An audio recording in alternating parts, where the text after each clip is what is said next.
Coucou la famille.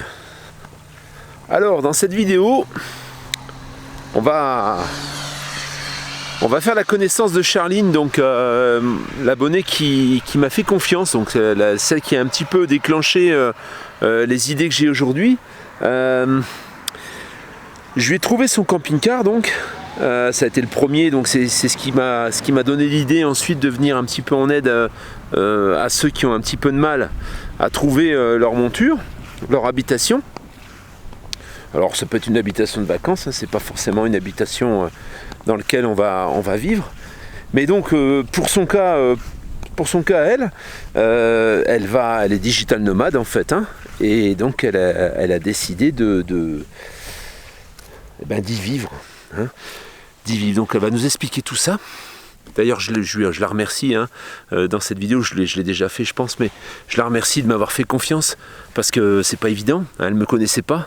Et c'est vrai qu'elle a payé le camping-car sans même m'avoir jamais vu, sans même avoir jamais vu le vendeur. Donc je pense que c'est une belle preuve de confiance. Et ça fait plaisir. Voilà. Donc si elle va certainement me regarder et je la remercie encore. Donc je vous laisse regarder cette vidéo et puis je vous reviens ensuite à la fin pour faire la conclusion.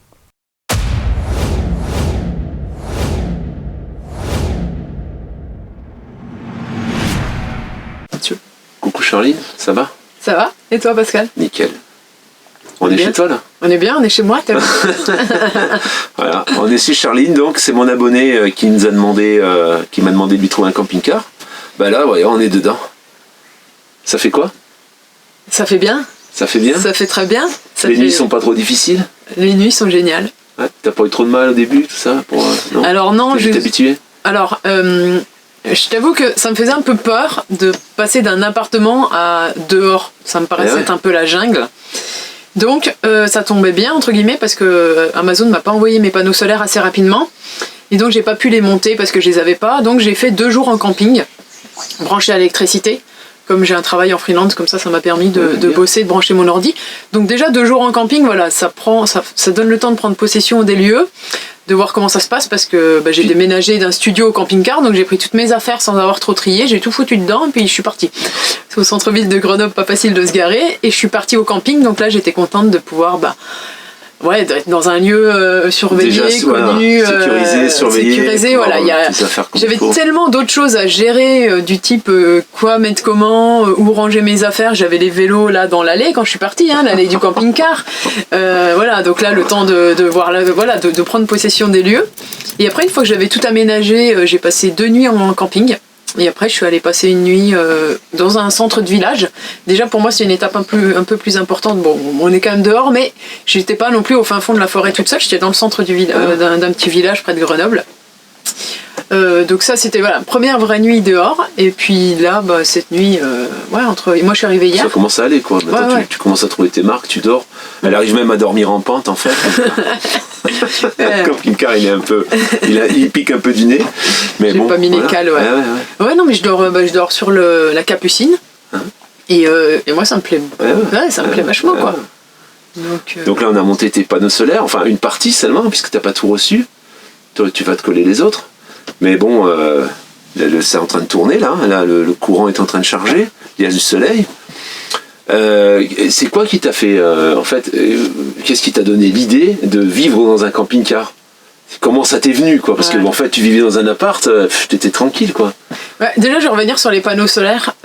Pascal m'a beaucoup aidé parce que moi, au début, j'y connais un peu en électricité. Hein, il y a le fil bleu, le fil rouge, on tire, on met les prises, tout ça. Voilà, les sections de câbles, ça va. Mais là, sur les panneaux solaires, donc quoi acheter comme panneau? Après, il y a une histoire de convertisseur, de régulateur. Il faut que tout ça se corresponde, tout ça. Enfin voilà. Donc là, Pascal, il m'a bien aidé. Il m'a dit mais non, mais si tu veux, tu peux prendre ça ou ça c'est plus cher, ça c'est ceci, ça c'est cela. Donc au moins, je pense que là, en fait, j'ai dû passer une journée en entier à choisir le matériel, échanger avec toi et avec la pause d'hier. Alors que toute seule, j'aurais passé au moins 4 jours à me prendre la tête en réfléchissant au truc. Et en plus, hier, comme tu dis, on a posé que 2 panneaux. On a posé le convertisseur, on a tiré les câbles, on a percé le... Voilà. Moi, là, je vais recevoir...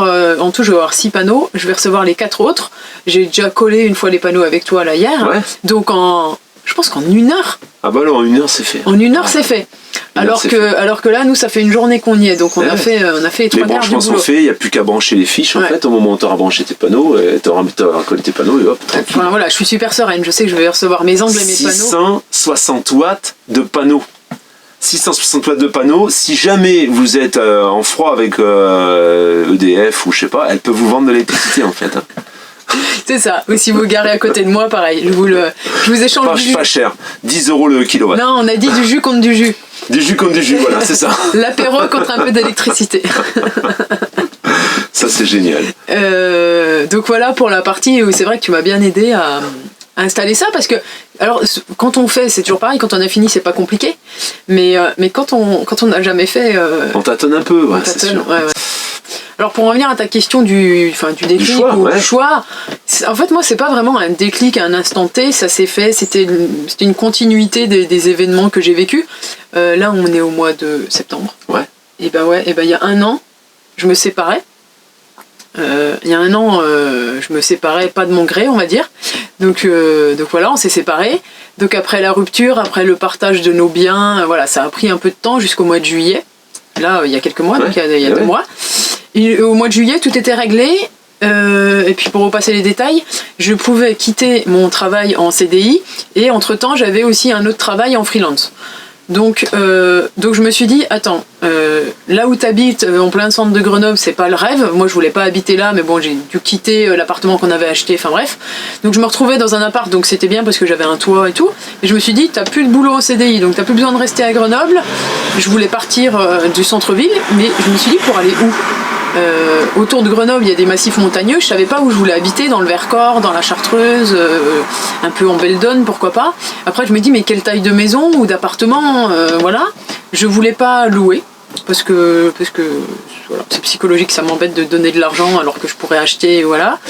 Et j'avais un peu les moyens quand même parce que mon ex m'a racheté ma part de la résidence principale. Et donc je me dis bon, j'ai plein d'argent, je sais pas où habiter, comment, voilà. Et puis de fil en aiguille, je me dis tiens, la vie en van. Puis après je dis ouais, regardez de plus près le van. Le van c'est petit, hein. Ouais. Pour vivre à l'année, ouais. Et puis après moi j'ai 2 vélos, j'ai des skis, j'ai mes chaussures de ski, j'ai tout ça qui là en dessous il y a une malle avec mon matos d'alpi parce que je fais pas mal de montagne. Et je dis mais non, dans le van ça va être compliqué, donc j'ai dit allez, camping-car. Et puis après j'étais embêtée quoi. Je me suis dit mais comment acheter un camping-car? Donc en fait j'avais vu ta vidéo là, les 10 points à surveiller. Et puis t'as beau regarder la vidéo, connaître la théorie, après la pratique c'est autre chose quoi. Je suis allée dans des concessionnaires voir les camping-cars, je sais pas, et je me sentais pas à l'aise à acheter ça quoi. Je voyais que je maîtrisais pas le truc. Et donc c'est là que je t'ai contacté. Ben voilà, ça a été le déclic en fait pour moi, parce que bon, je me suis dit tiens, on peut me demander de chercher des camping-cars, et c'est ce qui m'a donné l'idée ensuite de mettre tout ça en place quoi. C'est un peu c'est ce qui a fait le déclic quoi. Moi j'ai vu que tu t'y connaissais en moteur de poids lourd, en châssis, t'avais une moto donc tu t'y connais aussi en moto. Et pour moi c'était important parce que toi tu vivais dans un camping-car. Oui. Les gens qui te vendent ça puis qui l'utilisent pour les vacances, pour moi c'est pas la même utilisation quoi. Nous on y vit, c'est notre maison. Donc voilà, après t'as bien compris ma problématique de je voulais pas un truc énorme, le mien il fait 6,50 m. Hein. Je me voyais pas au volant d'un camping-car comme Pascal, voilà. 8,50 c'est sûr. Je voulais quand même qu'il reste... C'est 6,50 m, mais il est vachement bien fichu quand même, je trouve. Parce que bon, il y a tout, et puis t'as de la place quand même, hein, c'est dingue. Hein. Ah ouais, j'ai 7 couchages. Après, je sais pas, tu feras peut-être un petit tour avec on l'avait fait. Je mettrai le lien de la vidéo. Parce qu'en fait, pour rappeler le truc, donc j'ai contacté Pascal, qui regardait sur le Bon Coin, qui me proposait des camping-cars. Je lui disais oui ou non. On avait accroché avec un camping-car là, qui faisait salon de beauté. Et en fait, moi j'étais pas pressée, mais je me dis, si on peut faire baisser de 2-3 000 balles, c'est toujours ça de gagner. Il est parti. Tant mieux pour la propriétaire. Puis après, Pascal, il m'a trouvé celui-là, donc il est allé le visiter. Et moi, j'avais ni vu Pascal, ni visité le camping-car le jour où je suis allée le chercher. Il y a eu la confiance quand même. Hein. Oui, c'est dingue, parce qu'elle a payé le camping-car et tout, elle l'avait même pas vu quoi. En fait, hein. Ouais, parce que je voulais pas faire un chèque de banque, enfin bref. Donc oui, après, le vendeur était vraiment honnête, donc c'est une petite prise de risque. C'était un risque limité, mais il faut quand même oser, quoi. C'était pas évident, quoi. Il y a vraiment eu un gros coup de confiance quand même. Il y a eu un gros coup de confiance et je le regarde pas. C'est génial, et du coup, je suis allée chercher mon camping-car vers Bourg-en-Bresse, là, Depuis Grenoble. Et puis ouais, on a eu de la chance, on a eu le garage, tout, enfin, et tout ce qu'il te fallait, quoi. Ouais. Parce qu'au départ, c'est vrai qu'on avait des difficultés à... le cahier des charges... Le cahier des charges était quand même assez ric-rac, quoi. Hein. Donc voilà, c'est faisable. Puis bon, j'ai 7 couchages. Pour une personne, on peut en sacrifier un pour le lit, quoi. C'est clair. C'est comme quoi c'est faisable, c'est possible. Voilà, quelqu'un qui vit dans un appartement, qui a une vie tout à fait conventionnelle, en fait. Hein. D'un coup... Elle s'en va et bing, camping-car. Puis comme on disait hier soir, là c'est vrai que je te l'avais pas dit, mais tu m'avais pas posé la question, j'ai jamais mis le pied dans un camping-car. C'est la première fois, en plus elle a jamais essayé.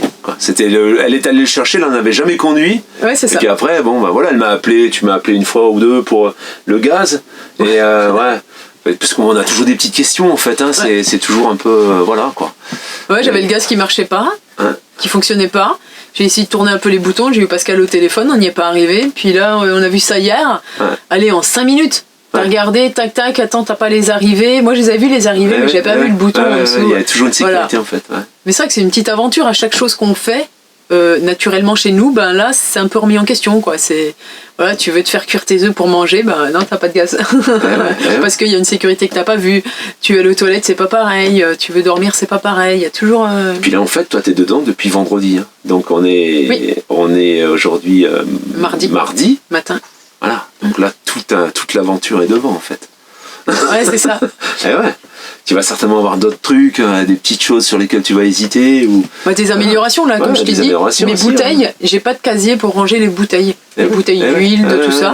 Donc tu vas me trouver un petit système. Pas plus tard que tout à l'heure, là, on a devant nous, là, on a changé la dinette en banquette en fait. Voilà, et en fait ça me fait la table où là on est accoudé, et puis en face j'ai une banquette pour qu'elle peut toujours transformer en table ou même en lit, quoi, on peut dormir dessus. Mais là il y a de quoi te mettre à 4 personnes assises pour boire l'apéro, plus ici 1, 2, 3, 4. Donc si tu fais une réception. On peut être 8 là. Tu peux faire une grosse réception là. 8 à boire l'apéro et 8 à manger péniblement, mais on peut. C'est génial, c'est bien fichu. Hein. Mais moi j'aimais bien ce plan là en fait. Mon Laïka, cette implantation là, c'était la même implantation. Et je trouvais ça génial. Il était un petit peu plus long, mais il y avait les toilettes au même endroit et c'était un peu fait pareil, quoi. C'était génial. Ouais, parce que je t'avais demandé, parce qu'en fait là où il y a la banquette, donc il y a une petite table. Donc si je veux, je peux manger sur cette table là et puis bosser sur celle-là qui est plus grande. Et en fait, elle n'est pas obligée de déplacer ses ordis, ses trucs, ses papiers. Elle laisse tout en plan, elle mange et puis voilà quoi. Mais je me rends compte que bosser dehors, quand même, c'est bien. Je préfère encore sortir la table. Si tu peux, mais là, on va tomber un peu, ça va faire un peu. Remarque, ça dépend où tu vas. Voilà, mais c'est ce qu'on disait. C'est ce qu'on disait. Moi, je veux pas passer l'hiver en camping-car là où il fait froid. Pas aller à l'autre bout du monde, mais dans l'ouest de la France, dans le sud de la France, voir un peu l'Espagne, pourquoi pas. Pour passer l'hiver là où il fait pas trop froid. C'est l'idée. Alors, on disait c'est possible. Mais là, encore une fois, c'est ce que je disais dans une précédente vidéo, c'est un peu, en fait, c'est précipité par quelque chose, par un événement qui se passe dans votre vie. Parce qu'il est vrai que, peut-être que si tu n'avais pas eu tout ce chamboulement dans ta vie, dernièrement, peut-être que tu serais aujourd'hui toujours dans une maison ou un appartement. Ah mais c'est certain. Alors, peut-être pas précipité, mais déclenché. Déclenché, voilà. En fait, c'est déclenché parce que oui, avant, mon ex avait une boîte. Moi j'avais un CDI, on était parti pour acheter pas mal d'appart, lui faire sa boîte, on bossait beaucoup, tu vois. On a vraiment bossé beaucoup, lui il a monté sa boîte, ça faisait 8 ans qu'on était ensemble. Il y a eu 8 ans qu'il avait sa boîte quasiment, quand on s'est connus, voilà. Et puis on était à fond dans le boulot, tout ça. Et puis du jour au lendemain tu perds beaucoup de choses. Non, c'est pas c'est bien passé, mais carrément ton mode de vie, quoi. Tu te dis mais tu remets tout à plat, quoi. Dans la vie des actifs, en fait, il y a toujours un élément déclencheur. Non, puis la retraite, moi j'ai 31 ans, je voulais pas attendre. Tu m'étonnes. Attendre jusque-là, si un jour on la voit pour c'est clair. Pour être libre, quoi. Voilà. Donc, si vous voulez faire comme Charline, l'adresse mail est là. Hein. On peut vous trouver un camping-car. Voilà. Et puis, je pense que c'est tout. Hein. Tu as quelque chose à ajouter? Tu fais quoi là maintenant alors, je fais quoi? Non, mais déjà... Non, mais là, tu vas faire quoi, là, maintenant, avec ton camping-car? Et là, je vais retourner à Grenoble. J'ai un rendez-vous demain. Après, je monte dans le Vercors. Je vais me poser un peu dans le Vercors. Parce que j'aime bien, il y a une école de parapente. Donc comme ça, tu sais, le parapente entre beau temps, mauvais temps, il y a du vent, du machin, c'est toujours incertain. Au moins, je suis à côté. Au moins, tu t'es logé, quoi. Je suis logé, je suis à côté de l'école s'il faut. Enfin voilà, je suis prête à décoller s'il faut. Tout en bossant quand tu veux, quoi. Le soir, ou le matin tôt, ou on verra. le 1er novembre, il faut que je sois à Bordeaux. Donc, je vais rester, je pense, dans le Vercors, parce que ça reste en altitude, hein, t'es à 1000 mètres là-haut, ça caille un peu. Donc, je pense que début octobre ou mi-octobre, je vais commencer à aller direction Bordeaux, en m'arrêtant à des endroits. J'ai une copine qui va venir me rendre visite, qui va venir, je sais pas, une semaine ou 15 jours.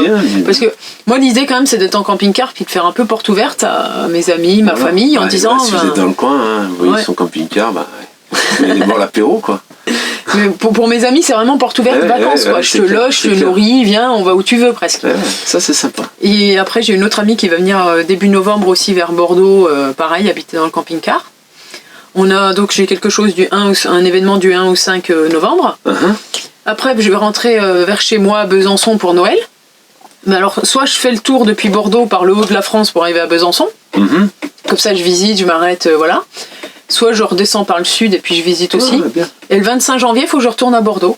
Donc pareil, je vais repartir vers le 10 janvier, je vais repartir là-bas. Et puis après, je pense qu'au mois de mai, je serai dans les montagnes par là. Autour de Grenoble, ça offre pas mal de possibilités en fait, et de pouvoir adapter en effet l'endroit où tu vas en fonction même de ton travail, quoi. Ouais. Presque. Ouais, c'est ça. Alors aujourd'hui, c'est les plans. Enfin voilà, j'ai une vision un peu à 1 an, entre guillemets, de ce que je vais faire dans l'année qui vient. Mais bien sûr, je suis libre de faire autre chose, d'aller ailleurs. Et puis voilà. Comme tu veux. Ouais, c'est ça qui est bien. En fait, c'est ça qui est bien. En fait, t'habites nulle part, mais en fait, t'habites partout. T'habites partout. T'habites surtout. Chez toi, c'est sitôt que t'as ouvert ta porte, t'es chez toi. Ouais. Selon où tu te stationnes, c'est toujours pareil. Si tu te stationnes à un endroit où tu te fais virer, forcément là, c'est différent, mais faut faire attention, quoi. C'est tout. T'habites surtout partout, ouais, c'est cool. Et non, puis je reviens sur tes services. Tu sais que t'as toujours été à l'écoute de ce que je voulais. Ouais, des fois, je te proposais des modèles de camping-car, ce qui me paraissait bien, mais toi, tu me disais, bah non, là, celui-là, il a des infiltrations, celui-là, le moteur, celui-là, le machin, celui-là, le truc. C'est vrai que c'est là que je me suis rendu compte aussi que c'était technique. Parce que moi, il y en a, ils me plaisaient, tu vois, les photos, le machin, le kilométrage, je me dis, ça va. Et puis toi, non, il y a ça, non, il y a ça, non, il y a ça. Et je me dis, mais ouais, jamais. Le problème principal, en fait, hormis les motorisations, et ça dépend un peu des années, mais le toit, par exemple, que tu as, qui est tout en plastique, quoi, tu vois, il peut pas passer d'eau, quoi. C'est vrai que les passages d'eau, il y en a vraiment, il y a peu de possibilités. Eh oui. Les trous qu'on fait souvent, les passages d'eau, mais si on fait pas de trous, il n'y a pas de passage d'eau. C'est ça qui est génial. Eh oui. Il y a vraiment énormément de liberté en camping-car qu'on n'imagine même pas quand on habite dans une maison. C'est vrai. Mais moi, là, cet été, je suis partie en vacances, je suis revenue chez moi, et je me dis, mais j'ai plus envie de revenir de vacances. Tu sais, le trajet où t'es là, tu reviens de vacances, tu rentres chez toi, et avec ça... Tu vois, par exemple, à septembre, là, tout le monde reprend le boulot. Ouais.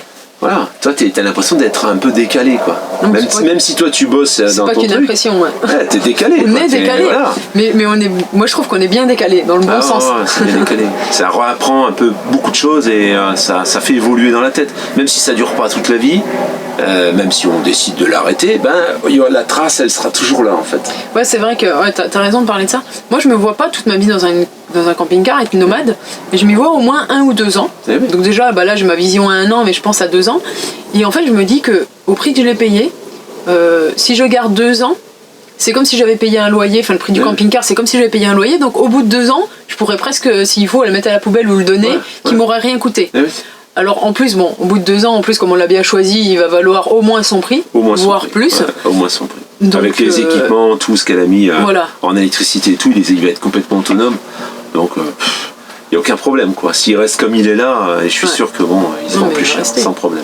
Bon, après, le but, c'est de le garder pour repartir en vacances, même si je sédentarise quelque part, c'est de le garder pour partir en vacances. Mais en fait, c'est ça que je veux dire, il n'y a pas de risque, il n'y a pas de gros risque. Il n'y a pas de risque. Enfin, moi, après, j'ai pas fait de crédit dessus. Voilà, c'est ça. On soit d'accord. Après, il y a ceux qui partent sur du neuf ou sur des véhicules qui sont beaucoup plus chers, là, forcément, il y a une perte d'argent, parce que ça décote un camping-car. Mais il y a un seuil où ça décote plus. Ouais, parce que le mien, il est de 2000, là, donc il a 19 ans. Il décotera plus. Il a 19 ans, on est assez stable, on est assez stable, c'est clair. Et c'est pour ça que je dis, il n'y a pas grand risque. Quand justement tu le payes, tu te dis, au lieu de payer mes charges de copropriété, mes machins, mes trucs, mon loyer, là je suis dans mon camping-car, t'as peut-être moins d'économies, mais après tu les refais, quoi. De toute façon, c'est clair que c'est plus économique, de toute façon. Voilà, on a tout dit. Ciao, à tout bientôt la famille, et puis on se contacte par mail ou par ce que vous voulez. Si vous avez besoin de conseils, n'hésitez pas.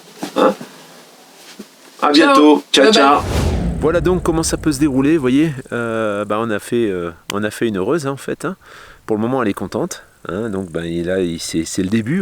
Donc comme vous avez pu le voir, elle va apprendre et puis il y a des choses qu'elle va découvrir.